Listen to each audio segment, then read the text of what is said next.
Mr. Governor, Mr. Mayor, distinguished deputies and ambassadors, ladies and gentlemen, I have brought you the greetings of the Turkish Cypriot people here.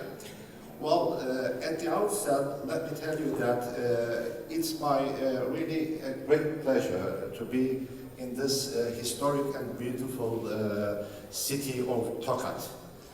And I would like to take this opportunity to extend my thanks to the Deputy President and also the Executive Director for kindly inviting us to this very important event.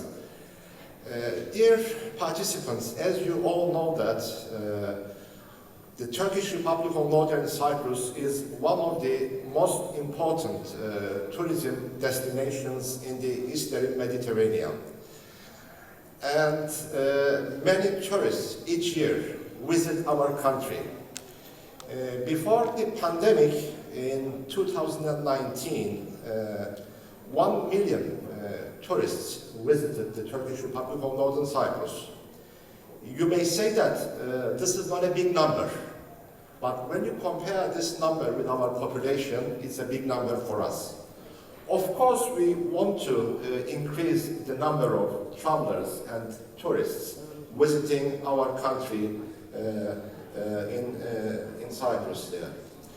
And we want to encourage more visitors in the period ahead, especially when the pandemic is over, to pay visits for our country.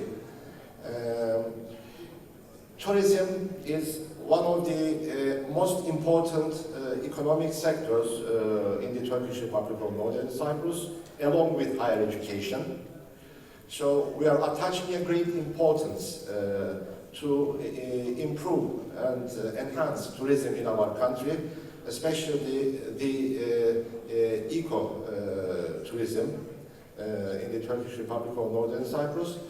I'm definitely sure that the deliberations during this conference will help us to further develop our tourism facilities in our country. Actually, I have prepared a comprehensive presentation for the tomorrow's session, and I would like to share our experiences and our activities with you. And I'm definitely sure that with the support of the International Ecotourism Society, we will be able to further develop the ecotourism activities in our country. I would like to take this opportunity to invite all of you to the Turkish Republic of Northern Cyprus for a lovely holiday. Thank you very much. Thanks for inviting us here. Thank you.